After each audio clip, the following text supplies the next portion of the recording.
Животът на Шекир и Сане. Глава 4. Ава. Ава беше най-голямата.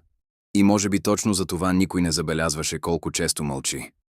В семейства като тяхното, семейства, в които животът никога не е давал повече, отколкото е вземал, най-големите деца порастват по различен начин от останалите. Не по-бавно и не по-бързо, а по-рано. Без да им се каже. Без да ги попитат. Един ден детето е там, а после вече е нещо по-близо до възрастен, отколкото до дете. Ава живееше в това състояние отдавна. Докато останалите още спореха за стаи и се смееха по коридорите, тя вече носеше чували, оправяше одеяла и помагаше на Сане с онова тихо, безусловно усърдие на човек, за когото помощта не е избор, а начин на съществуване. Никой не я беше молил, никой не я беше задължавал. Тя просто виждаше какво трябва да се направи и го правеше. Особено за Метко и Шеки. Когато Шеки плачеше, от болка, от страх или от някоя от онези малки детски мъки, които на децата изглеждат огромни, първо тичаше при нея. Не при Сане, при Ава. И тя го вземаше, без да говори много, държеше го докато му мине и после тихо го пускаше. Когато Метко се ядосваше с онова тихо, потиснато ядосване, по-трудно за разчитане от викането, тя го забелязваше първа. Не казваше нищо. Просто оставаше наблизо. Когато Сане се изморяваше до степен, в която движенията й ставаха механични, а погледът – далечен, Ава мълчаливо довършваше работата, без да прави от това събитие. Беше втора майка в тази къща. Без да я избирала. Без да се я оплаквала. Но имаше нещо, което никой не знаеше. Нещо, което носеше сама, тихо и внимателно, с онази умора на хора, свикнали да крият тежки неща. Тайна. Не беше зла. Не беше срамна. Но беше нейна. И тя не знаеше как да я каже. Нито кога. Нито на кого.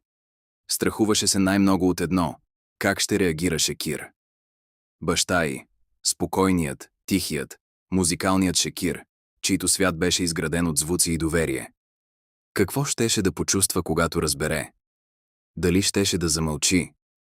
Дали щеше да каже нещо, което не може да се върне назад? Дали присъствието му щеше да се промени по начин, който тя щеше да усети, дори без да го вижда?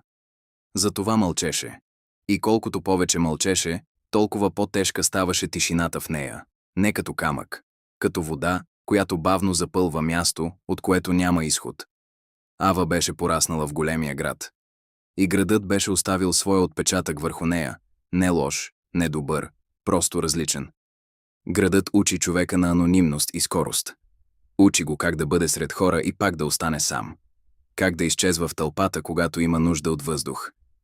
Обичаше да спи до късно, когато животът го позволяваше. Обичаше музиката. Не акордеона на баща си, не народните песни, друга музика, шумна, ритмична, жива. Обичаше дискотеките с техните светлини, които объркват времето и карат човека за няколко часа да забрави кой е. Понякога, когато останеше сама в стаята на втория етаж, затваряше вратата и тихо си наникаше песни, които никой друг в тази къща не знаеше. Мелодии от друг живот. От друго място. От момичето, което тя все още беше, макар понякога сама да го забравяше. Тогава лицето й се променяше. Ставаше по-младо. По-леко. Малките бръчки около очите, появили се твърде рано от твърде много отговорности, сякаш изчезваха за малко. И тя ставаше просто момиче, което си пее само за себе си. После спираше. Ослушваше се дали някой не идва. И продължаваше, малко по-тихо. Ришко беше нейният кутарак. Неофициално. Не с думи. Но по начина, по който котките сами избират на кого принадлежат. Тихо, окончателно и без да питат никого. Той не вървеше след никого така, както вървеше след нея. Когато Ава се качваше по стълбите, Ришко я следваше с онова лениво достоинство на котка, която прави всичко така, сякаш е нейна идея. После скачаше на перваза и сядаше там, с гръб към стаята и поглед навън, или се свиваше до нея, когато тя седеше на пода. Никога не искаше внимание настойчиво, просто беше там. И по някакъв странен начин това беше достатъчно. Сякаш и той усещаше нещата, за които тя никога не говореше. Понякога вечер Ава стоеше дълго до прозореца. Отдолу, из цялата къща, животът продължаваше с познатите си звуци. Смехът на Фикра, гласът на Метко, тропането на Шеки по коридора, лаят на Балдо, акордеонът на Шекир. Понякога само няколко несвързани ноти, сякаш мислеше на глас чрез музиката. А тя гледаше мъглата над Сейдол. Гледаше как лежи над покривите и скрива ъглите на улицата. Как прави всичко едновременно по-близко и по-далечно.